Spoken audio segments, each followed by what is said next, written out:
Hello, everybody. Glad to see you. I love doing this. I hope that you enjoy it. Obviously you do, or you wouldn't keep coming back. I just think, I'm convinced that everybody has some stories, not just a story, but some stories to tell. And we've heard some great ones. You know, we've been doing this over a year now. We skipped last month because we just couldn't round up enough people to do it, but I think as the fall comes, we'll get some other people lined up. We have two storytellers today, and then Beth is going to share a beautiful story that Alan and Libby Woods gave to her. She's going to read that for us, but it really is a good story. And then we're going to do our twist. We told you that we do something a little bit different, and that doesn't mean you have to stand up and do this, so thank goodness, because I don't do that very well. I'm going to give her a little bit of time to work on these before we start. Anybody want to volunteer for next month? Morris? Gotcha.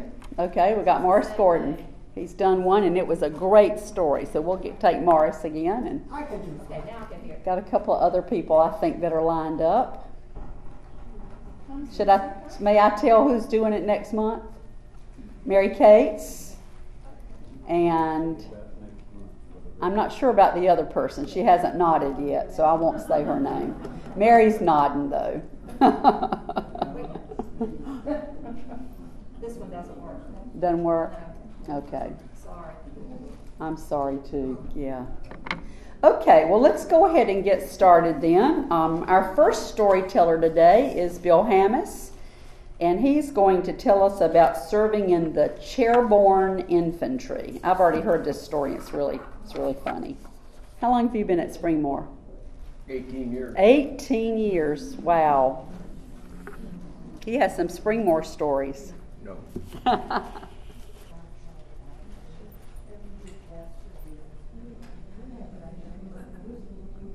First thing I want to say, I'm recovering from a cold, and so the delivery may be interrupted by a cough from time to time. But this story was a World War II story, as you might expect from my age. And I should tell you that when the war began in 41, I lived in Butte, Montana. And at any rate, that's important to know, because most of the areas I'm talking about are out west. But and the meaning of the phrase, the Chairborne Infantry, has to do with the fact that the guys like me, who are in clerical work all the time in the service, never got anywhere near the combat areas. So we refer to ourselves as the Chairborne Infantry. But let me get on with the story. Like most guys in 41, 42, in fact in early 42, I enrolled in the draft. And that was in February of 42. And a couple months later, they called me up for a physical. And you may not have, those of you who know me may have noticed I have a damaged right eye. And my vision in that eye has been since birth, 2200. So when I was enrolled in the draft, my mother and dad and me figured I probably wouldn't be called, but that was an illusion. I went for the physical and came back 1A. So I didn't really like the idea of being drafted and shoved into whatever slot they decided. So I decided I'd enlist. So I went down to the recruiting office They said, I'd like to enlist in the Army Air Corps. And the recruiting sergeant says, well, that's okay, you can do that, but we have a very limited enlistment criteria, because here's a list of specialties that we're accepting enlistments in. And he handed me this list, and they're practically all technical, manual, mechanical kinds of things. And I didn't really qualify for any of them, I didn't think. But I did notice there was one character in there that was a welder. And I said, I had been going to college to take mechanical engineering before the war, and one of the courses I took was shop practice. And one of the things they instructed us in briefly was the use of an acetylene torch. And I said, well, maybe I can do something with that. So I went home. Well, I said, what do I have to do to qualify? They said, you have to go to the U.S. Employment Office and take a test. I said, okay. I went to the employment office, and they said, yeah, you have to take a test, and we'll give you the test. I said, is this test a written test or a practical test? They said, it's a written test. Well, as I say, I had had a brief exposure instruction in welding at college. So I went home and got my textbook out and studied that for a couple of weeks, and went back to the employment office, took the test, and I aced the test. And they said, yeah, you're qualified. I said, really? Anyhow, I went back to the recruiting office and told the sergeant, they say I'm qualified. He says, good, we'll take you in. You sign these papers, and we'll call you up when it's time. So, fine. It was really long, about 2-3 months before they finally got around to calling me back. And they said, well, we're ready for you now. Report on Friday night and Saturday night, I beg your pardon, and we're going to ship you out for basic training. But first you have to go to be inducted.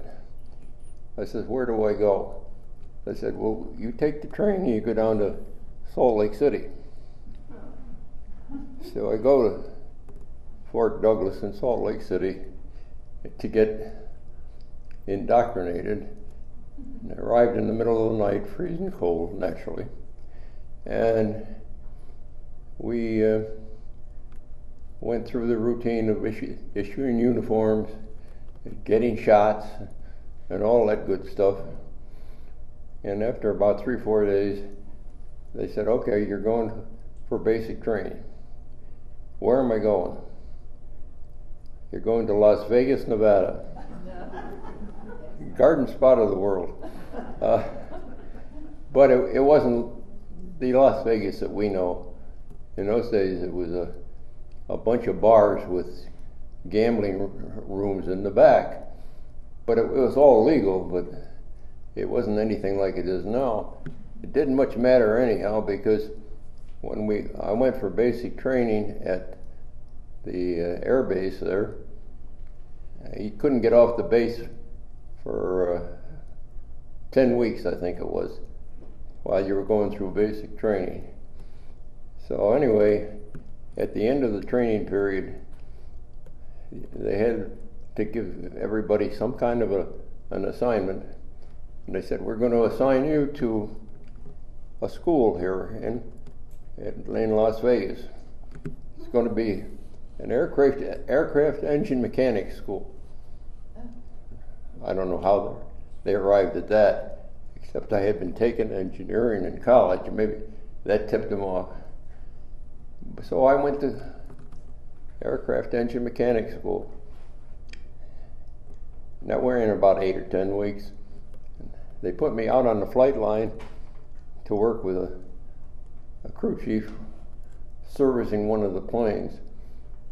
And I think he quickly realized I didn't have much of an aptitude for what I was doing.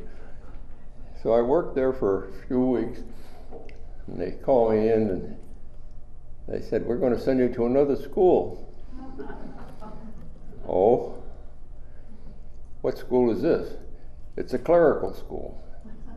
Where is it? It's in Denver. So I get shipped out to Denver, and I find out that they have a clerical school there that teaches 3 different specialties. It was a orderly room clerk to do the administration, a supply room clerk to handle the details of supply for the troops, and the other one was engineering and operations clerk, which you learn to write combat orders and status reports and so forth. And that's what they put me in. So there were 50 guys in the group I was in Denver in February, and the school ran 24 hours a day. And my group classes began at 8 o'clock in the morning and ran till 2 in the afternoon. And the rest of that detail was you did a little military training the rest of the afternoon, and you had your supper and you went to bed, because the schedule was in bed at 8 o'clock, up at 4 o'clock in the morning, fall out for roll call in February in Denver, colder than you can imagine. Anyway, the classes began at 8 o'clock. We went through that for 10 weeks. And most of the guys, about 20% of the guys got sick and fell out, and they weren't part of the group anymore. So the end of the period, most of the guys went to a replacement depot, and they sent me to Lowry Field, which is another base in Denver. And I go over and report to the first sergeant. He looks at my papers. He says, "What the hell are you doing here?" I says, "What do you mean?" He says, "You're an engineering and operations clerk, and I need an orderly room clerk. I can't use you." He says, "We'll put you in a casual pool." Well, you people who have been in the service know casual pool is not where you want to be, because everybody who's unassigned at that present time gets in the casual pool, and you get all the dirty deals. So you got, like, you're picking up the garbage and you're doing the KP, and I didn't much care for that, even though it wasn't going to last long. So I went down to the flight line at Lowry Field, and I said, "I've had some training on aircraft. I'd like to volunteer. Can you use me until I get assigned?" He says, "Sure, come on down." So I got all those messy details, but it wasn't long, and I got sick. So I went to wrote a sick call, and the doctor gives me the once over and says, "Oh, you have what in those days was called the grip, but it's really the flu." He says, you'll be all right. Take 2 aspirin and see me in the morning." Literally, that's what he said. So I went back and did what he told me, and sometime between that afternoon and the next morning, I got orders to go to another school. Where is this? And what is it? And they said, this is a school in San Francisco to learn how to operate IBM machines. Now these are the old mechanical IBM machines with the 80 card punch cards, 80 column punch cards. And they said, oh, well, that ought to be interesting. But I'm still not feeling well. But I get on the train and away we go. And on the train, now by the way, this was a civilian train. It had Pullman cars and berths in it. So I get on the train and during the night I get worse. They got a civilian doctor on the train in Green River, Wyoming, of all places. And he looks me over and he says, you got the grip, you'll be all right. So the next morning, I'm worse. And people are going back and forth in the cars, going to the dining car. And one of the people who came through was a Navy officer. And he says to the guy who was with me, he says, what's the matter with him? Because this is now 8 or 9 o'clock in the morning, and everybody's up and around. And he says, the friend of mine says, well, he's really sick, and he's had the doctor look at him, but he's not getting any better. And the Navy officer says, well, I'm a doctor. Would you like me to look at you? I said, sure. So he goes and gets his bag, and he comes back, and he pokes around, and he asks a bunch of questions, and listens. And he says, I think you have rheumatic fever. Well, I'm 20 years old, so what do I know? I says, what's rheumatic fever? So he explained it to me, and he says, you probably ought to get off the train at the nearest military hospital, which was Ogden, Utah. We were quite close to it. But being young and bullheaded, I didn't get off the train. I stayed on till I got to San Francisco. And needless to say, I wasn't any better. I went and reported to my assigned unit in San Francisco and told them I was sick. They sent me to Letterman General Hospital.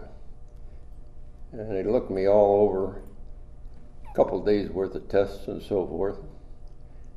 And they said, you got rheumatic fever. And after the fact, I often thought that Navy doctor was a whiz to have diagnosed my condition with the little information he had. Well, anyhow, Letterman was a general hospital where they served casualties from the Pacific. So they sent me to a satellite hospital, which was across the Golden Gate Bridge, right on the north side. And I was in the hospital there with recovery and whatnot for 2 months. So I found out, by the way, that the problem with rheumatic fever generally is that you get a damaged heart. So they kept looking me over for a heart condition.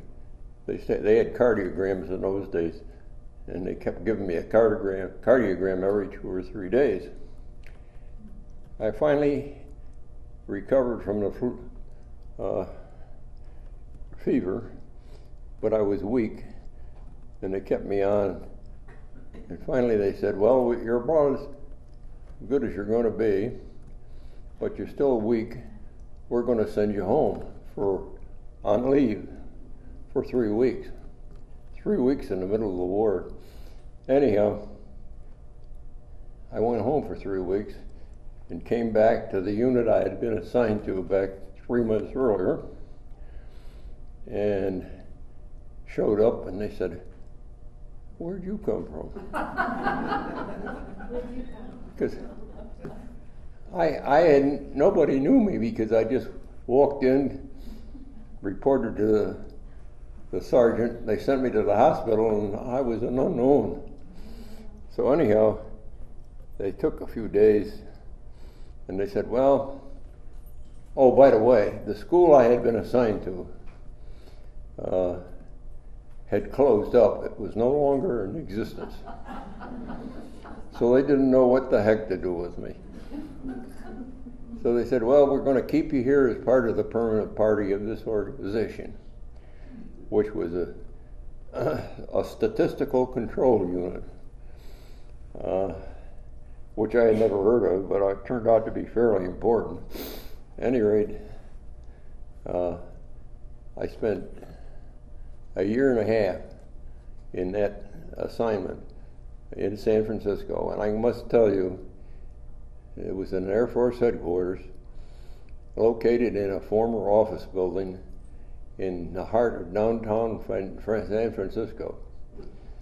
And the living quarters were a converted office building turned into barracks about 4 or 5 blocks away in downtown San Francisco.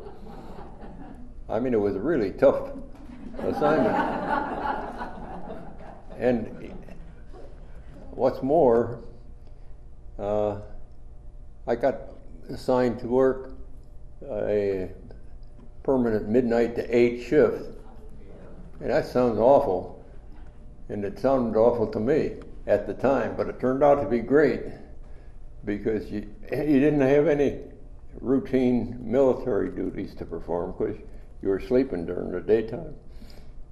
And you could had the choice of sleeping right after you got off duty at 8 o'clock in the morning, get up at supper time, or you could stay up all day and go to bed at supper time. So it wasn't a bad deal at all. So I got went through until the spring of 45 in San Francisco. And then they call me in and say, we're staffing another organization and we're transferring you. I thought another class, but it wasn't. It was a headquarters in Washington, D.C., of all places. Another garden spot. So I got there in March of 45, helped them set up the new organization. And as you all know, the war began to taper down in 45. The war in Europe ended in May, and the war in Asia ended in August. So I'm, you know that when they went to discharge people, they had a point system, and you got more points if you'd been overseas or decorated or wounded or anything. Well, I didn't have any of that. I just had time served. So I dragged on until early 46 before I was ready to be discharged. But in the meantime, I had met a WAC, Women's Army Corps, and cut the story short, we fell in love and we got married. So my wife June was a WAC, but it was okay for a WAC to be married, but you couldn't stay in the service, so they discharged her. So we got married in May and she's discharged in June. And we had managed to convince the officers in charge of the unit we were in that they ought to hire us back as civilians. So we went right from military work to civilian work, but doing the same work. And that went on for a few months. Then they were going to transfer us the headquarters from Washington to Colorado Springs. They wanted to know if we wanted to go. We said sure. So we prepared to go. We get within about 2 weeks of the time we were supposed to be transferred. They called the whole move off. And they said, we're not going to do it. Well, we were ready to move. And I've been thinking about going back to college. So I said to June, why don't I just go back to college and the heck with this? So we quit the jobs with the government and went back to college. And 4 years later, I finally graduated. And that's the end of the story.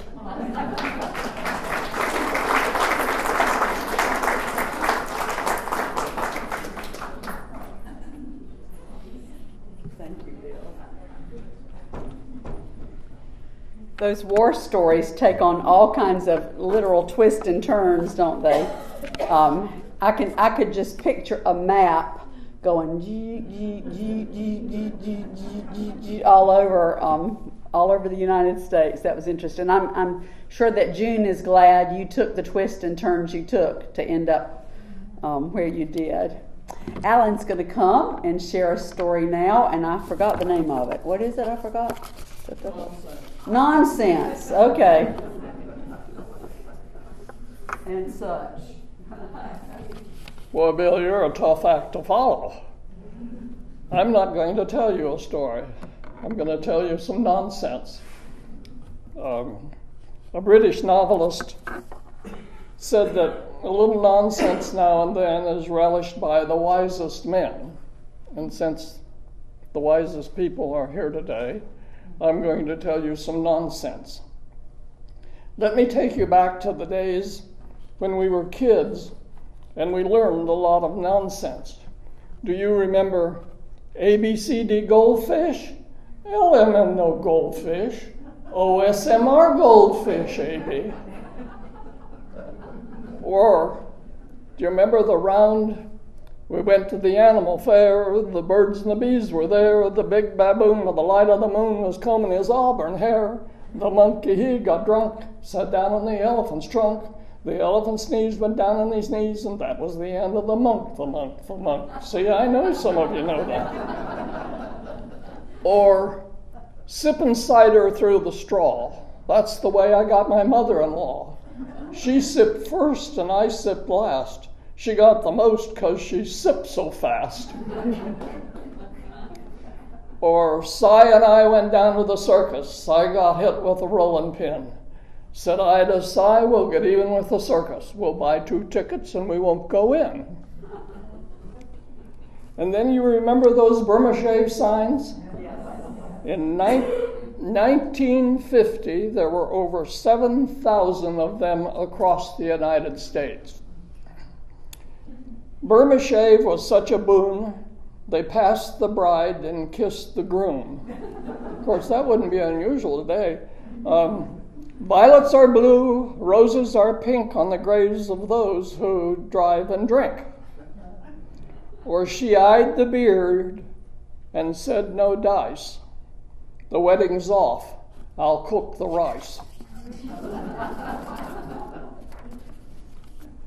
You all... I have another Burma Shave. Okay. Ben met Anna. Repeat it after me. Ben met Anna. Ben met Anna. Made a hit. Made a hit. Neglected beard. And what? Neglected beard. Neglected. Oh, neglected beard. Banana split. Okay, I'll have to put that one in here. You all, I'm sure, have heard that Ben Franklin was pretty good at imbibing. He liked to drink. And he wrote the following in defense of his drinking. He said, "In wine there is wisdom, in beer there is freedom, in water there is bacteria." He said in a number of carefully controlled trials, scientists have found that if we drink a liter of water each day, I lost my place, at the end of the year, we would have absorbed more than 1 kilo of E. coli, bacteria found in feces. In other words, we are consuming 1 kilo of poop. However, we do not run the risk when drinking wine, beer, and other liquors. I guess if there is a moral to the story, it would be, it's better to drink wine and talk stupid than to drink water and be full of poop. Okay, you've all heard 1 for the money, 2 for the show, 3 to make ready, and 4 to go. Do you really know what that means? 1 for the money, a banker. 2 for the show, an actor. 3 to make ready, a minister. And 4 to go, a mortician. Well, we worry about growing old. All of us do. But you know, you shouldn't worry. You need to remember that Moses started out as a basket case. Most of we older folks have a tendency to ramble on when we tell a tale. Now, don't get me wrong, there's nothing wrong with being older. There's some distinct advantages of being older. You know, we get a discount at McDonald's, some stores, on our haircut, so you might as well enjoy it. First, eventually you will reach a point where you try lying about your age and start bragging about it. Second, the older we get, the fewer things seem worth waiting in line for. Third, when you're dissatisfied, would you like to go back to your youth? When you think you'd like to go back to your youth, think of algebra. Being young is beautiful, but being old is comfortable. And finally, if you don't learn to laugh at the stage you're in now, you won't have anything to laugh about when you do get old. My face in the mirror isn't wrinkled or drawn. My house isn't dirty, the cobwebs are gone. My garden looks lovely, so does my lawn. I think I might never put my glasses back on.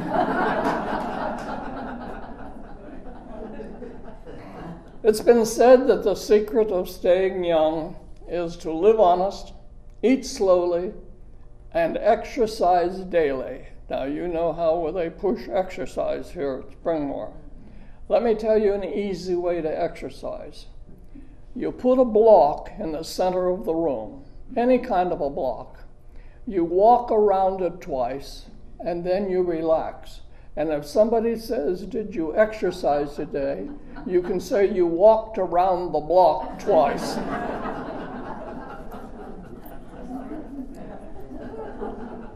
Let's take a look at some of the odd happenings. I call it different strokes for different folks. We were passing through Santa Fe, my wife and family, on one of our journeys, and we stopped to see the Reverend Philip Pennington. Now, when I was in high school out in Iowa, I lived with Reverend Pennington, and we stopped to see him. And he was out in his greenhouse, and he grew beautiful flowers, and we talked, and he was telling us about his granddaughter getting married, and that she wanted an untraditional wedding, but he didn't get around to tell me what. But I said to him, "Reverend Phil, can you tell me what kind of wedding that you performed stands out in your memory?" And he said, "Well, a man and woman came to me and they wanted to be married nude." And he thought, well, against his better judgment, I'll do it. So the wedding took place in a clearing in the forest. The bride and groom stood before him with robes on. The guests were behind them. They dropped their robes, and he married them. He said, no, it wasn't a consternation to anybody but him, but he said, I soon gave up the ministry because I was so disillusioned with it. Years ago, KDKA Radio in Pittsburgh had a program called Ed and Wendy King. This husband and wife duo discussed many interesting topics. The one I remember was about the superstition of shaking your purse at a full moon. Now get this, girls. You empty your purse when there's a full moon, you go out and you swing your purse in a circle and you say, fill it up, fill it up, fill it up. And in a little while you're supposed to get some unexpected money. Now my wife does that faithfully every full moon. And as far as I know, we've never got an extra penny unless she's hiding it from me. But you might want to try it, who knows? Well, I had a couple of more things I'd like to share with you. Have you heard about the hymns? Alan, you've drifted away from the microphone. Oh, I'm sorry. Yeah. Hymns for the over 50 crowd. So these are probably the hymns that you people are singing. Precious Lord, take my hand and help me up. It is well with my soul, but my knees hurt. Nobody knows the trouble I have seeing. Just a slower walk with thee. Count your many birthdays, name them one by one. Go tell it on the mountain, but speak up. Give me the old timer's religion. Blessed insurance. Guide me, O thou great Jehovah, because I've forgotten where I parked. And a couple of prayers that really express what the person is saying. A young lady prayed, Lord, all I asked for this year is a fat bank account and a slim body. Please don't mix it up like you did last year. During the Irish famine in 1882, John Tyler Petit wrote, pray for peace, grace, and spiritual food. For wisdom and guidance for all these are good, but don't forget the potatoes. Of all the gifts we receive, prayer is the best one. There's no cost, only wonderful rewards. So let's give the gift of prayer often. Thank you.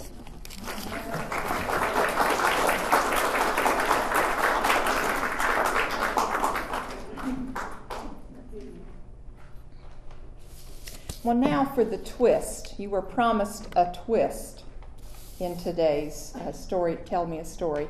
A couple of weeks ago, Alan left on my desk a story that he had received by email. I'm going to condense it a bit, but I do want to share particularly the significant part of this.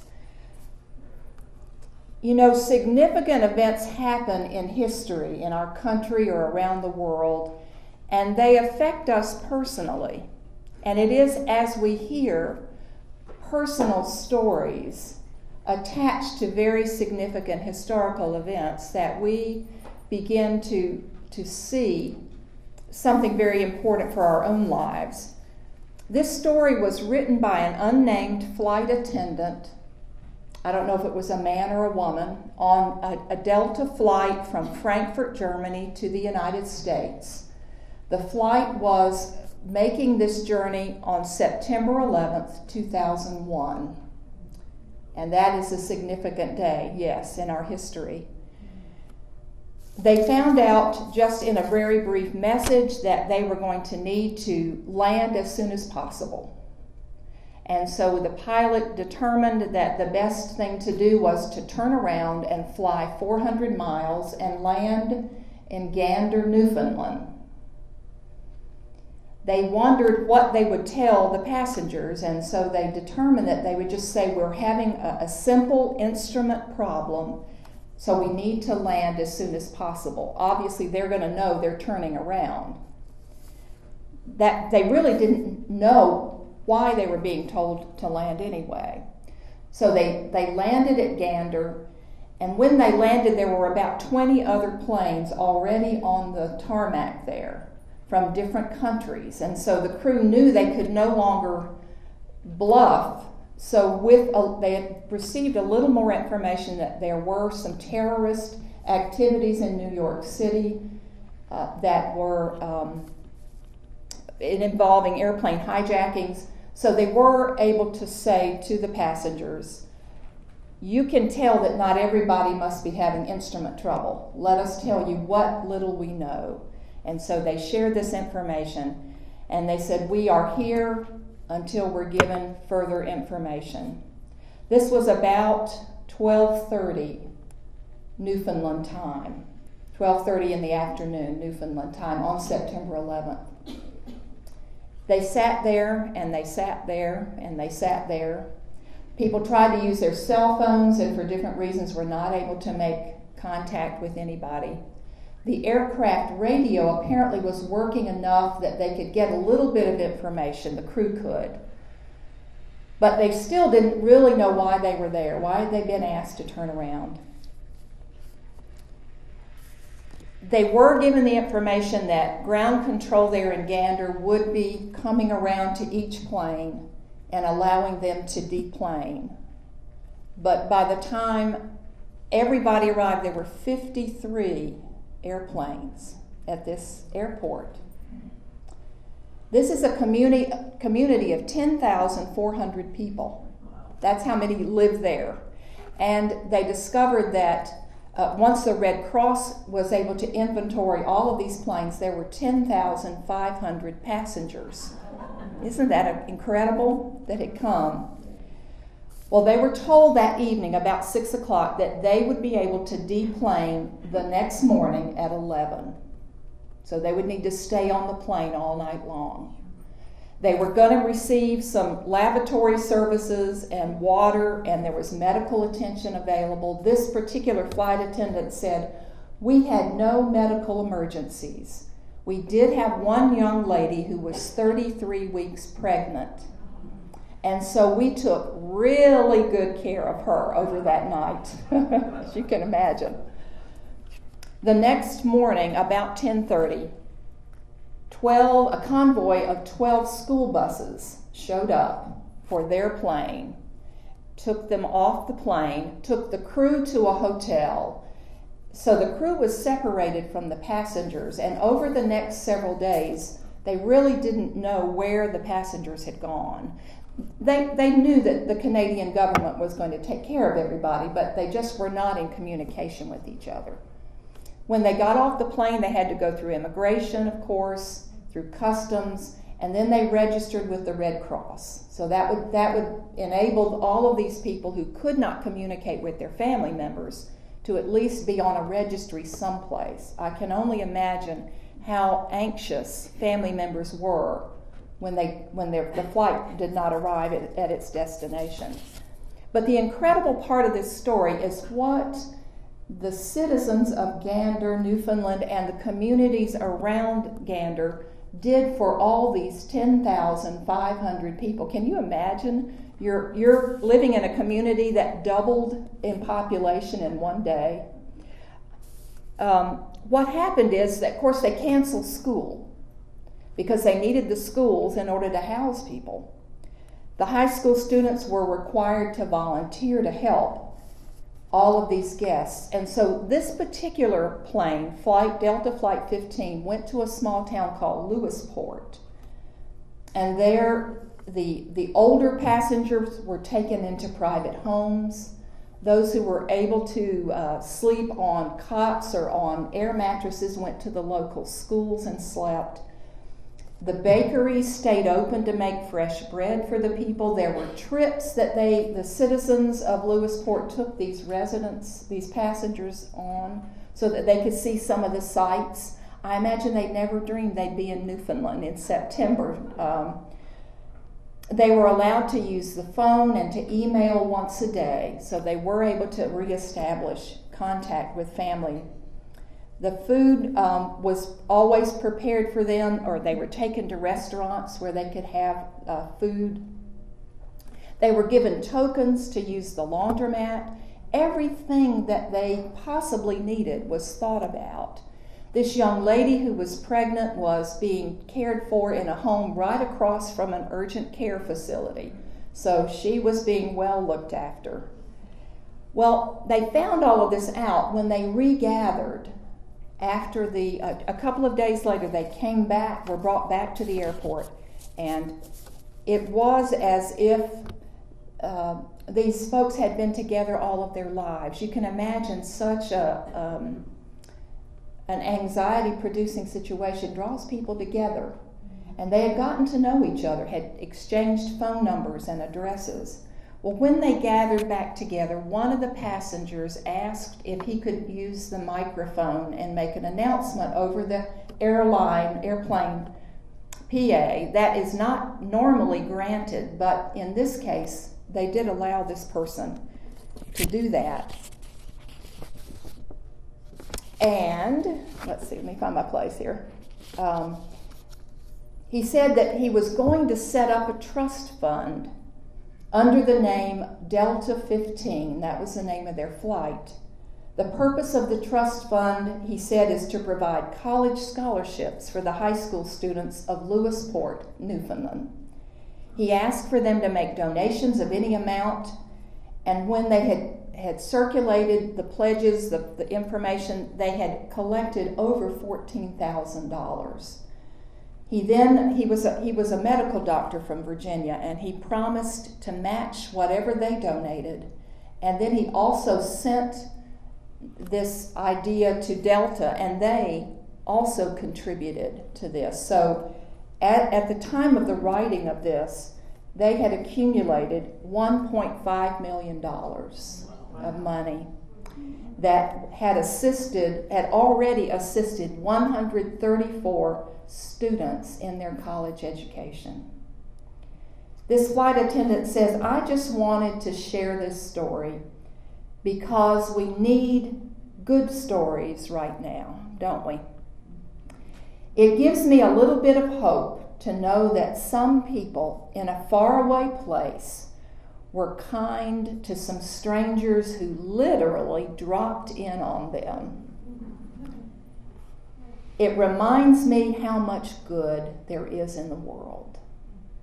I had never heard this story. I know there were many stories that circulated around the time of the tragedy of September 11th, but I had never heard this particular story. This is a date that these folks will always remember in a different way than other people. So what we're wondering this afternoon is, what significant event can you think back on? Perhaps it's September 11th. Where were you on that day? Maybe it's the attack on Pearl Harbor. That is a historic event that rings so true for you. Where were you? What was life like for you on that day? When President Kennedy was assassinated.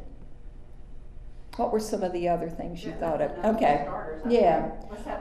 We would like to hear what this, and we don't expect you to tell long things, but to get you a little involved in the storytelling today. What does this jiggle in your memory? Somebody. Anybody? You were there, weren't you? Were you here? I was here.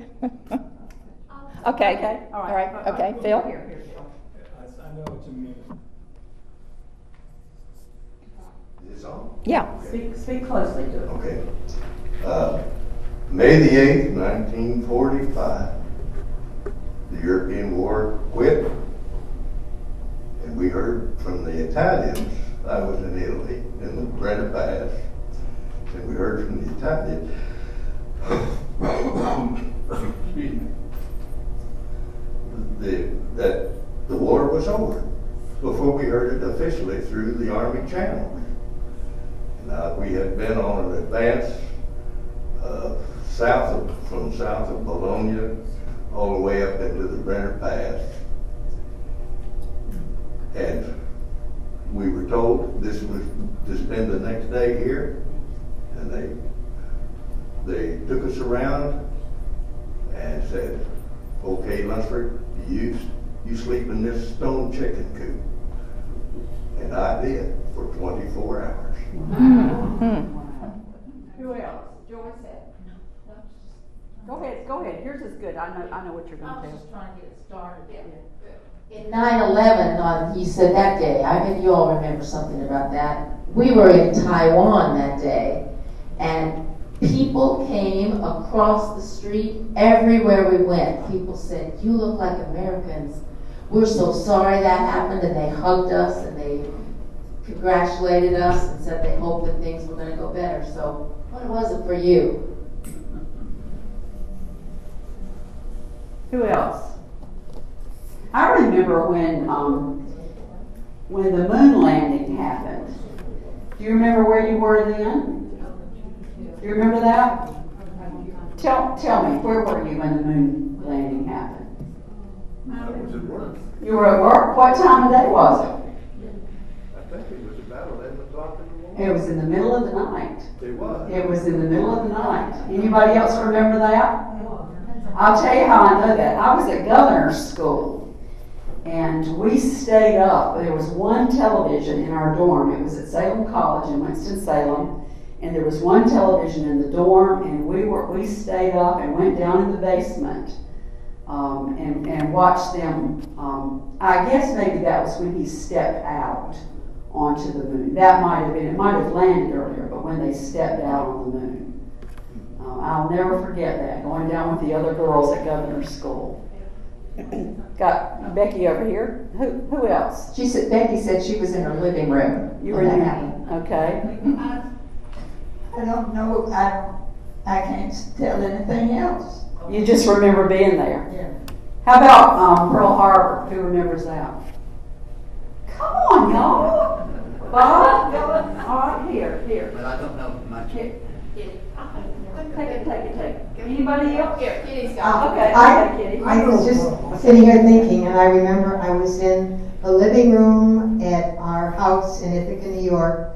I think I was about 11 years old then, and I remember hearing about Pearl Harbor, sitting on the floor, and what I was doing on the floor, playing or just listening to the radio or something like that. But I do remember that. Isn't that interesting that you remember you were sitting on the floor? Yeah. I mean, those kind of memories are very deeply ingrained, aren't they? I think Joe had something.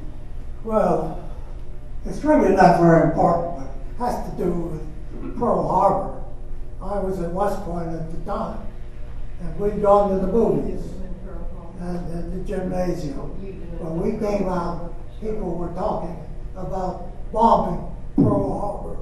We looked at each other because we knew we had permanent employment. Did you hear what he said? He said he was at West Point, they had gone to the movies, and they came out and they were talking about the bombing, and he knew then they had permanent employment. Who else? What's another occasion like that you remember, Barbara? With Pearl Harbor, I was sitting. Start again. This is Hold Pearl it Harbor. close. Pearl Harbor. And I was sitting in the den with my friend Trudy Connolly, whose father was a high-up officer in Pearl Harbor.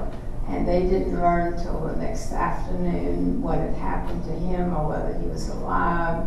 And we started looking at his books and talking about him, and it really started a whole thing in that family. They do it now. Was he alive? He was alive and everything was fine. He lost quite a few men, but he was all right. Wow, that was a real close contact, wasn't it? Yes, Liv. You were in high school. My brother was at a senior at Georgia Tech and was pulled out and sent to the South Pacific for the war. And he said one day they docked their ship on an island, and he decided to take a walk just to get off the water, So we went online and started talking, and he heard somebody say, Ramblin' Wreck, Georgia Tech, hell of an engineer. And you know, that's their pep song. And he said, oh, that's somebody from Tech, somebody from Tech. And he started running, and he's looked, and there was the blackest native you've ever seen, sitting there beating the drum saying, Ramblin' Wreck, Georgia Tech. Well, the native didn't know anything about Georgia Tech, but he knew somebody from Georgia Tech had been there because they had taught him the pep song. Who else? We'll take another couple of minutes. Yes, Jenny. Pass this down to Jenny. Pass that down. We were at the lake at our cottage on that day in 1941, and we didn't have any radio in the cottage, so we didn't know anything at all had happened until we got in the car to go home, which is a 30-mile drive. And then we had a radio, and then we found out this horrible thing that had happened. And I remember my dad saying, well, we don't know what this will mean. Maybe it'll just be nothing, or maybe it'll be the beginning of a terrible war. And that's what happened. Anybody else? Oh, you had one, Ann. Did you have something? I can't get it all straight in my mind now, but I remember I heard it on the radio. It seemed to me in the middle of the night. My father and mother and all of us went to bed, and we went to sleep by the radio. And I heard them say they bombed Pearl Harbor. And it must have been after midnight, and I got away to my parents' room, and I said, did you hear Hold the that? microphone, hold the microphone. Did you hear they had bombed Pearl Harbor? And my dad said, yes. He said, oh, there's war coming down. I got one. Okay. This is the other side of the Hold it war. close, hold it close. Other side of the war.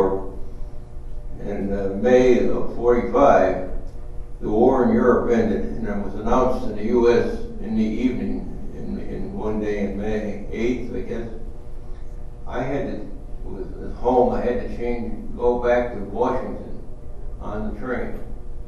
And I had to change trains and stations in Philadelphia the next morning. I got off at I had to go to the 30th Street station from the Reading station. And it was normally about a 10 or 15 minute walk. The streets were so packed with people of all types that it took me about 45 minutes to make the trip. Partly because I was being kissed by every woman in the town.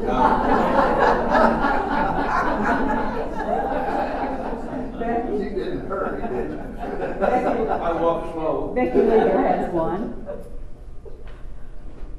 I can remember that day very vividly, and the reason I remember it was, well, I'll postpone that a minute. I was at the Raleigh Little Theater practicing. I wasn't in the play that they were practicing, but I was attached to it. And about the middle of the afternoon, I happened to go into one of the little offices, and a person was standing there listening to the radio. And he said, they bombed Pearl Harbor. And I said, oh, well, that's not anything. They bombed something else a few weeks ago, and then said, no, this is something really, really great, really significant. The person that told me that was Sam Leager, and I that's how I met my husband. Oh, wow. That's a good place to stop at 3 o'clock. Thank you. We'll do some more of this sometime with some other subjects maybe, but please, please let us know when you have a story you want to tell. You can see how entertaining this is, and everybody has a story. Everybody. everybody has a story. So let us know, line up, and we'll keep going as long as you'll tell them. Thank you again. Let's give everybody a hand.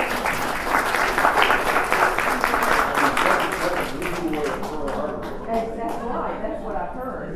People didn't know where it was.